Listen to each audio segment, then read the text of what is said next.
Two primary reasons corporations hold marketable securities are anticipation of gains due to appreciation of the securities and to receive dividends.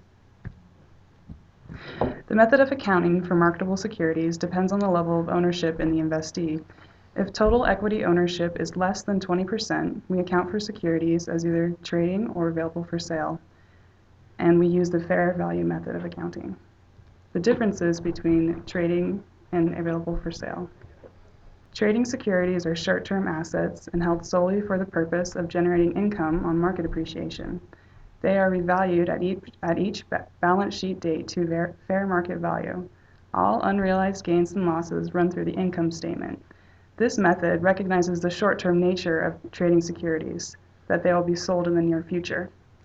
The corresponding debit or credit for unrealized gains and losses is a market adjustment account, which holds the adjustment to the asset on the balance sheet and determines the realized gain or loss upon sale of the trading security. Available for sale securities are those securities that are not classified as trading. One difference between trading and available for sale securities is available for sale securities can either be long or short term, depending on management's intentions for these securities, basically when they plan on selling them.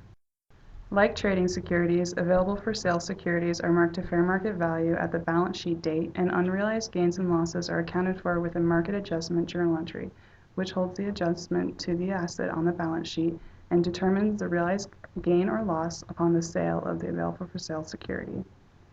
Unlike trading securities, instead of running unrealized gains and losses through the income statement, they are accounted for as a separate line item on the statement of retained earnings called Other Comprehensive Income, or OCI.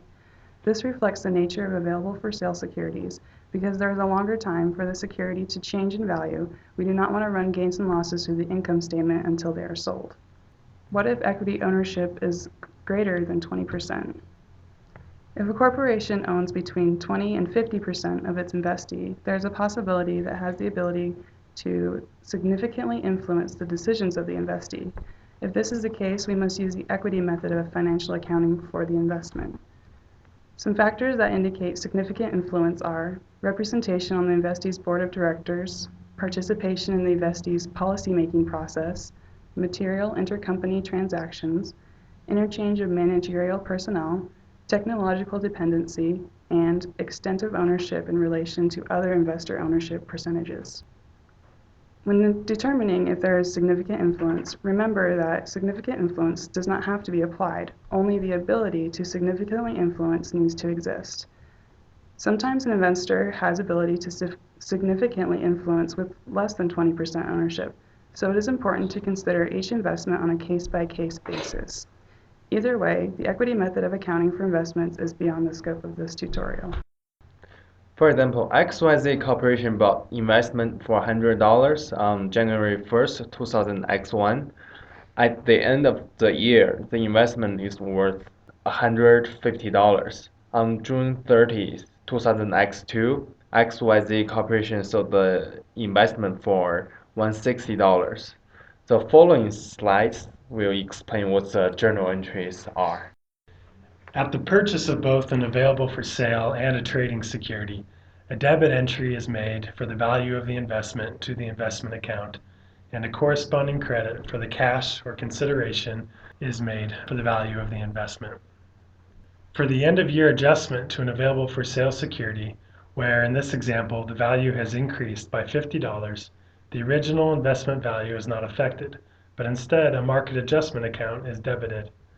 The unrealized gain is credited at its net tax amount, meaning you multiply the total unrealized gain by 1 minus the tax rate, or in this example 60%. The deferred tax liability is the plug figure, or is calculated by multiplying the unrealized gain by the tax rate, 40%. We do not book a deferred tax expense, as we will in just a minute with a trading security, because available for sale unrealized gains and losses do not run through the income statement. Instead, available for sale unrealized gains and losses run through other comprehensive income on the balance sheet. Thus, the tax expense is netted with the unrealized gain. On the date of sale, the cash received is debited and the investment is written off the books. As we sold the investment for $160, we realized a gain of $60 and have credited this unrealized gain. The deferred tax liability is written off the books with a debit entry, and a corresponding deferred tax benefit is credited. For trading security, at the end of the year, the unrealized gain will affect the income statement. So the journal entry should debit the deferred tax expense for $20, and the deferred tax expense is calculated by multiplying the unrealized gain by the tax rate, and also credit the deferred tax liability for $20. And when the trading security is sold in 2000X2, we debit cash for $160 and credit realized gain for $60 and the original investment for $100. Then we need to get rid of the deferred tax liability we recorded at the end of 2000X1. So the journal entry should debit the deferred tax liability for $20 and credit the deferred tax benefit for $20. If we had had an unrealized loss at the end of 20X1 instead of an unrealized gain, a deferred tax asset would have been recorded by multiplying the unrealized loss by the tax rate. If this were an available for sale security, we would then have to make a prediction about whether we will have sufficient future income or gain to benefit from these losses. We would apply a more likely than not test and decide whether there's a 51% or greater likelihood that we will have sufficient future income or gain to benefit from the losses. If we satisfy this test, then no further entry is needed. If we do not satisfy the more likely than not test, then we need to record a valuation allowance and write down the value of the deferred tax asset. On to the tax consequences of marketable securities. For tax, we need to understand three things in order to record our gains and losses. They are sales price, basis, and holding period. The sales price is equal to all of the consideration received, reduced by any expenses incurred to sell the security.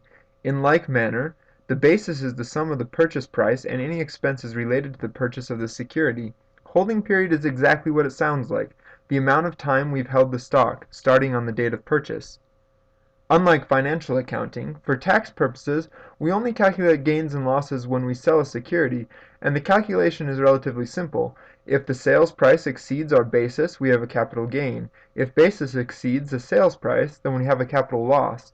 Whether that loss is short or long term is based on the holding period. Going back to our example of XYZ Corp., we're going to add to the facts that on both the date of purchase and on the date of sale there were $10 of brokerage fees. As is demonstrated here, those fees are added to the basis and subtracted from the sales price to create a capital gain of $40. Because we have held this investment for well over a year, the gain is long term. A dealer in securities has slightly different rules regarding the classification of securities. Instead of capital gains, the code states that all gains from the sale of marketable securities will be treated as ordinary unless the stock was classified as for investment from the day it was acquired. Similarly, losses are not ordinary if at any time during the holding period of the security it was classified as held for investment. In short, when a dealer purchases a stock, they must decide its purpose and stick with it. Traders may elect to use mark-to-market accounting.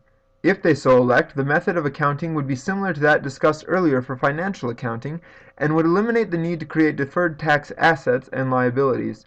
The election, once made, is irrevocable without special permission from the IRS and must be made by the due date of the trader's tax return without extensions. Corporations may only net capital losses against capital gains, not ordinary income. If during any given year there are more capital losses recognized than capital gains, a deferred tax asset will need to be created.